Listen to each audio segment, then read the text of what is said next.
So, Rosie, what made you write about a child's experience? What made you choose an evacuee in the Second World War?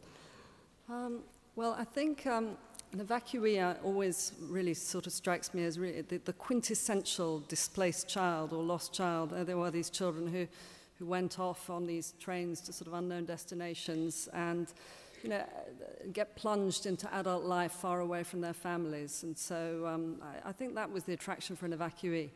As far as World War II is concerned, I mean, although it's set in that war, it's really always the sort of counterpoint between the home front and the front line. That always, wherever we are, or certainly in my life, there's always that sense of distant wars and distant terrible things going on. And then my own life is always preoccupied with matters of the heart and close relationships.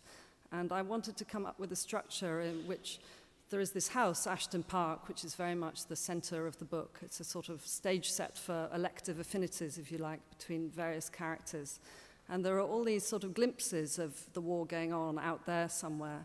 You know, odd reports, odd characters who come from the front line, or Anna's mother is in the Blitz, so that's a bit of the front line that's come to the home front. But it's really that sense of, it's a book which is very much, you know, the guiding instinct behind it really was to write a love story, but to have this sense of the wider world of war just always slightly outside our lives. And Ashton Park was a sort of stage set for that, if you like. Ashton Park seems like almost another character in the book. Is it based on a real house? It is. It's very much a love letter to a place where I spent my formative years.